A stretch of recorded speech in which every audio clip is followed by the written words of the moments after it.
Item ಯಾವುದೇ ಇರಲಿ try ಮಾಡಿ ಆಚಿ ಚಿಕನ್ ಮಸಾಲಾ. ಆಚಿ ಚಿಕನ್ ಮಸಾಲಾ ಸಿ ಅಂತ ಇರ್ತದೆ. ಈ ಮಾರ್ಕ್ಸ್ ಅಲ್ಲಿ ಪರಿಪೂರ್ಣ ಮಾರ್ಕ್ಸ್ ತೆಗೆದಿದ್ದಾರೆ. ಔಟ್ ಆಫ್ 36ಕ್ಕೆ 33 ತೆಗೆದಿದ್ದಾರೆ.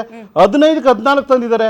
ಟೋಟಲ್ 51 ಜನರಲ್ಲಿ SC ST ಸೇರಿಸಿದ್ರೆ ಅಲ್ಲಿ ಒಂದು ಓಟ್ ಇದ್ರ ಶಾಸಕರಲ್ಲಿ 51ಕ್ಕೆ 47 ಜನ 47 ಮಾರ್ಕ್ಸ್ ತಂದ್ರೆ ಕೂಡ ಇವತ್ತು ಮುಖ್ಯಮಂತ್ರಿ ಮಾಡಲ್ಲ ಅಂತಂದ್ರೆ ಇದಕ್ಕಿಂತ ನಾಚಿಕೆಟ್ಟು ಇನ್ನೇನಿದೆ? ಇನ್ಯಾವಾಗ ಮಾಡ್ತಾರೆ? ಪ್ರಶ್ನೆ. 36ಗೆ 33 ತೆಗೆದಿದ್ದಾರೆ, 15ಕ್ಕೆ 14 ಗೆದ್ಕೊಂಡ್ ಬಂದಿದ್ದಾರೆ, 36ಕ್ಕೆ 33 ಗೆದ್ಕೊಂಡ್ ಬಂದಾರೆ. ಟೋಟಲ್ 51ಕ್ಕೆ 47 ಗೆದ್ದಾರೆ. ಈ ಸಂದರ್ಭಗಳ ಇಂಥ ಸುವರ್ಣ ಅವಕಾಶ ಕೂಡ ನೀವು ಕಿತ್ಕೊಂಡಿದ್ದೀರಿ ಅಂತಂದ್ರೆ ಅದೊಂದು ಸಂಪ್ರದಾಯನ ರೂಢಿ ಮಾಡ್ಕೊಂಡ್ ಬಂದಿದ್ರು ಅವರು. ಯಾರು ಪಕ್ಷದ ಅಧ್ಯಕ್ಷರಾಗಿರ್ತಾರೋ, ಪಾರ್ಟಿ ಅಧ್ಯಕ್ಷರು, ಅವ್ರ ನೇತೃತ್ವದಲ್ಲಿ ಗೆದ್ರೆ ಅವರೇ ಸಿಎಂ ಅಂತ. ಮತ್ತೆ ಸೀನಿಯರಿಟಿ ಅಂತ ಯಾಕೆ ಹೇಳ್ತಾರೆ ಇವರು? ಸೀನಿಯರ್ಗಳು ಅಂತ ಯಾಕೆ ಹೇಳ್ತಾರೆ? ಇವಾಗ ಸೀನಿಯರ್ ಅಲ್ಲಿ ಪರಮೇಶ್ವರ್ ಎಷ್ಟೊತ್ತಿ KPC ಅಧ್ಯಕ್ಷರಾಗಿದ್ದಾರೆ, ಮಲ್ಲಿಕಾರ್ಜುನ್ ಖರ್ಗೆ ಎಷ್ಟೊತ್ತಿ ಅಧ್ಯಕ್ಷರಾಗಿದ್ದಾರೆ. ಸೊ ಸೀನಿಯರಿಟಿ ನೋಡಿದಾಗ ಅವ್ರಿಗೆ ಯಾರು ಕೊಡ್ಲಿ ಬಿಡಿ. DK ಶಿವಕುಮಾರ್ ಅವ್ರು ಆಗಿದ್ದು ಈ ಒಂದು ಇದ್ರಲ್ಲಿ ತಾನೆ 2023 ಮತ್ತೆ 2018 ತಾನೆ. ಇವಾಗ ಸೀನಿಯರ್ಗಳು ಅಂತಂದ್ರೆ ಪರಮೇಶ್ವರ್ 2013 ಇದ್ರಲ್ಲ, ಕೊಡ್ಬೋದಲ್ಲ, ಇವತ್ತು ಗೆದ್ದಿದ್ದಾರಲ್ಲ. ಮಾರ್ಕ್ಸ್ ಕೂಡ ಚೆನ್ನಾಗಿ ತೆಗೆದಿದ್ದಾರೆ. SC ST ಅಲ್ಲಿ ಚೆನ್ನಾಗಿ ಮಾರ್ಕ್ಸ್ ತೆಗೆದಿದ್ದಾರೆ ಕಾಂಗ್ರೆಸ್ ಅಲ್ಲಿ. ನೋಡಿ ಓಟ್ ಕೂಡ ಡೈವರ್ಟ್ ಆಗಿಲ್ಲ, ಬಿಜೆಪಿ ಡೈವರ್ಟ್ ಆಗಿಲ್ಲ ಓಟು, ದಲಿತರು ಓಟು, ಹಂಗೆ JDS ಗೂ ಡೈವರ್ಟ್ ಆಗಿಲ್ಲ ವೋಟ್ ಬ್ಯಾಂಕ್, ಬಿಜೆಪಿಗೆ ವೋಟ್ ಬ್ಯಾಂಕ್ ಡೈವರ್ಟ್ ಆಗಿಲ್ಲ. ಆಗಿರೋದು ಪರಿಪೂರ್ಣವಾಗಿ ಕಾಂಗ್ರೆಸ್ ಅಧಿಕಾರಕ್ಕೆ ಬಂತ ದಲಿತರು ಮತ್ತು ಅಲ್ಪಸಂಖ್ಯಾತರ ಮತಗಳಿಂದ ಮಾತ್ರ. ಅಲ್ಲ ಇವತ್ತು ಅಲ್ಲಿ ಒಕ್ಕಲಿಗರು ನಂಬಲಿಲ್ವಾ? DK ಶಿವಕುಮಾರ್ ಪೆನ್ ಕೊಡಿ ಪೇಪರ್ ಕೊಡಿ ಅಂದಾಗ ಈಗ ಮಾಡ್ಬೇಕಾಯ್ತು, ಮಾಡಿಲ್ಲ. ಮತ್ತೆ ದಲಿತರು ಕೂಗ್ತಾ ಇರ್ತಾರೆ. ಯಾಕಂದ್ರೆ ಅಟ್ಲೀಸ್ಟ್ ಅವ್ರಿಗೆ ಅವಕಾಶ ಕೊಡ್ಬೇಕು. ಇದು ಬಿಟ್ಟಿದಾರಲ್ಲ ಇವತ್ತು ದಲಿತ CM ಮಾಡ್ಬೇಕಂತ ಅವಕಾಶ ಅವ್ರಿಗೂ ಹೋಗ್ಬೇಕಲ್ಲ. ಅವರು ಕೂಡ 1957 ಕಾಯ್ತಾ ಇದ್ರಲ್ಲ. ಸೊ ಈ ಸಮುದಾಯದ 5 ಸತಿ ಒಕ್ಕಲಿಗರು CM ಮಾಡಿದಿರಲ್ಲ ನೀವು ರಾಜ್ಯದಲ್ಲಿ. ನಾನು ಯಾವ ಸಮುದಾಯದ ವಿರೋಧ ಅಲ್ಲ, ಒಂದು ಸತ್ಯದ ಪರ ಅಷ್ಟೇ, ಧರ್ಮದ ಪರ ಅಷ್ಟೇ. ನೀವು 5 ಜನ ಒಕ್ಕಲಿಗರನ್ನ ಆಲ್ರೆಡಿ CM ಮಾಡಿದಿರಿ ರಾಜ್ಯದಲ್ಲಿ. 1957 2026 ದಲಿತ CM ಆಗ್ಲಿಲ್ಲ ಅಂತಂದ್ರೆ ಒಳ್ಳೆ ಮಾರ್ಕ್ಸ್ ತೆಗೆದಿದ್ದಾರೆ. 51 ಜನಕ್ಕೆ 47 ಜನ ಗೆದ್ದಿದ್ದಾರೆ. ಆದ್ರೂ ನೀವು ಗುರುತಿಸ್ತಾ ಇಲ್ಲ ದಲಿತರನ್ನ. ನೀವು ಕತ್ತಲಿಟ್ಟಿದ್ದೀರಿ, ಮೋಸ ಮಾಡ್ತಾ ಇದ್ರಿ, ಪೋಸ್ಟ್ಗೋಸ್ಕರ ಹಾಕೊಂಡಿದ್ರಿ, ಕಸ ಗುಡ್ಸೋಕೋಸ್ಕರ ಹಾಕಿದ್ರಿ, ಅವ್ರನ್ನ ನೀವು ರಬ್ಬರ್ ಸ್ಟಾಂಪ್ ಬಳಸ್ಕೊಂತೀರಿ ಅಂತ ನೇರವಾಗಿ ಮಲ್ಲಿಕಾರ್ಜುನ್ ಖರ್ಗೆ ಅವ್ರಿಗೆ ಹೇಳ್ಬೋದು, ಕಾಂಗ್ರೆಸ್ ಹೈಕಮಾಂಡ್ ಕೂಡ ಹೇಳ್ಬೋದು. ದಲಿತರನ್ನ ಕತ್ತಲಿಟ್ಕೊಂಡು ಬರೀ ಮತ ಬ್ಯಾಂಕ್ಗೋಸ್ಕರ ಬಳಸ್ಕೊಂಡು ಸಂವಿಧಾನನ ದುರುಪಯೋಗ ಮಾಡ್ಕೊಂತಾರೆ ಅಂತ ಕಾಂಗ್ರೆಸ್ ಹೇಳ್ಬೋದು. Shivashankar sir, last comment.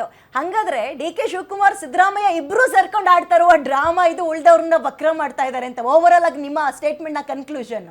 ಇಲ್ಲ, ಇದು ನಮ್ ಸ್ಟೇಟ್ಮೆಂಟ್ ಅಲ್ಲ, ಕೆಲವು ಕಾಂಗ್ರೆಸ್ ಕಾರ್ಯಕರ್ತರು ಹೇಳ್ತಾ ಇರುವಂತ ಮಾತು. ಆಮೇಲೆ ಇನ್ನೊಂದು ವಿದ್ಯಾ ಅವರೇ ಹೇಳಿದ್ರೆ, ಈಗ DK ಶಿವಕುಮಾರ್ ಅವ್ರು ಯಾಕೆ CM ಆಗ್ತಾ ಇಲ್ಲ ಅನ್ನೋ ಒಂದು ಪ್ರಶ್ನೆ ಕೇಳಿದ್ರೆ ನೀವು, ಅಂದ್ರೆ ಅವರು KPCC ಪ್ರೆಸಿಡೆಂಟ್ ಆಗಿರೋದು ನಿಜ. ಆಮೇಲೆ ಇದು ಪಕ್ಷಕ್ಕೆ ಅವರ ನಿಷ್ಠೆ ಅನ್ನೋದು ಪ್ರಶ್ನಾತೀತ, ಅದು ನಿಜಾನೇ. ಆದ್ರೆ ಒಂದು ಲೆಕ್ಕ ಹಾಕಿ ಇಲ್ಲಿ ಕ್ರೆಡಿಟ್ ಅಂತ ಬಂದಾಗ ಏನಾಯ್ತು ಅಂತಂದ್ರೆ, ಅವ್ರಿಗೆ ನಿಷ್ಠೆ ಇದೆ, ಅವ್ರು ಕಷ್ಟಪಟ್ಟಿದ್ದಾರೆ, ಅವ್ರ ಇದು ಪಾರ್ಟಿ ಪ್ರೆಸಿಡೆಂಟ್ ಆಗಿದ್ರು ಸರಿ. ಆದ್ರೆ ಕ್ರೆಡಿಟ್ ಅಂತ ಬಂದಾಗ ಈಗ SC ಸೀಟ್ಸ್ ಯಾರಿಂದ ಬಂತು? ST ಸೀಟ್ಸ್ ಅಂದ್ರೆ SC ಸೀಟ್ಸ್ 36 33 ಬಂತು, ಅದು ಯಾರಿಂದ ಬಂತು? ST ಸೀಟ್ಸ್ 15 14 ಯಾರಿಂದ ಬಂತು? ಆಮೇಲೆ ಎರಡನೇದು ಮುಸ್ಲಿಂ ಸೀಟ್ಸ್ ಸುಮಾರು 65 ಸೀಟ್ಗಳಲ್ಲಿ ಮುಸ್ಲಿಮರದು ಡಿಸಿಸಿವ್ ಆಗಿದೆ, ಏನೋ ಅವರ ಪ್ರೆಸೆನ್ಸ್. ಅದು ಏನಾಗುತ್ತೆ, ಕ್ರೆಡಿಟ್ ಹೋಗೋದು ಸಿದ್ದರಾಮಯ್ಯ ಅವರಿಗೆ. OBCಗಳ ಸೀಟ್ಗಳು ಅಂದ್ರೆ OBCಗಳ ಓಟು ಬಂದಿದ್ದು ಕಾಂಗ್ರೆಸ್, ಅದಕ್ಕೂ ಕ್ರೆಡಿಟ್. ಆದ್ರೆ DK ಶಿವಕುಮಾರ್ ಅಂತ ಬಂದಾಗ, ಒಕ್ಕಲಿಗ ವೋಟ್ಸ್ ಅಂತ ಬಂದಾಗ, ಅವ್ರ ಸ್ವಂತ ಏನೋ ಡಿಸ್ಟ್ರಿಕ್ಟ್ ಏನಿದೆ ರಾಮನಗರ, ಅದ್ರಲ್ಲಿ 4 ಸೀಟ್ಸ್ ಇದೆ, ಅದ್ರಲ್ಲಿ 3 ಬಂತು ಕಾಂಗ್ರೆಸ್ಗೆ, ಒಂದು ಚನ್ನಪಟ್ಟಣ JDS ಹೋಯ್ತು. ಆಮೇಲೆ ಇದು ಹಾಸನದಲ್ಲಿ ಕಾಂಗ್ರೆಸ್ ಗೆದ್ದು ಒಂದೇ ಒಂದು ಒಕ್ಕಲಿಗರ ಸೀಟ್. ಮಂಡ್ಯದಲ್ಲಿ ಏನು 7ರಲ್ಲಿ 3, ಮೈಸೂರಿನಲ್ಲಿ 2. ಸೊ ಹಾಗಾಗಿ ಇಲ್ಲಿ ಇವ್ರು ಏನ್ ಹೇಳ್ತಾರೆ, DK ಶಿವಕುಮಾರ್ ಅವರ ವಿರುದ್ಧ ಇರುವಂತವರು ಈ ಲೆಕ್ಕ ಹೇಳ್ತಾರೆ. ಎರಡನೇದು DK ಶಿವಕುಮಾರ್ ಮಾಡ್ಕೊಂಡಿರೋದು ಏನಂತಂದ್ರೆ, ಕೆಲವರು ಹೇಗೆ ಶತ್ರುಗಳನ್ನ ಕ್ರಿಯೇಟ್ ಮಾಡ್ಕೊಂಡ್ರು. ಇವತ್ತು ಪರಮೇಶ್ವರ್ ಬಂದು ಆಕ್ಚುಲಿ ಸಿದ್ದರಾಮಯ್ಯ ಅವ್ರಿಗೆ ಶತ್ರು ಆಗಿದ್ರು, ಈಗ ಸಿದ್ದರಾಮಯ್ಯ ಅವ್ರಿಗೆ ಮಿತ್ತಾಗಿ DK ಶಿವಕುಮಾರ್ ಶತ್ರು ಆಗಿದ್ದಾರೆ. ಯಾಕೆ? ಆಮೇಲೆ ಜಾರಕಿಹೊಳಿ, ರಮೇಶ್ ಜಾರಕಿಹೊಳಿ ಅವ್ರ ಪ್ರಕರಣ ಹಿನ್ನೆಲೆಯಲ್ಲಿ ಇಡೀ ಜಾರಕಿಹೊಳಿ ಕುಟುಂಬ ಅವ್ರಿಗೆ ವಿರುದ್ಧ ಆಯ್ತು.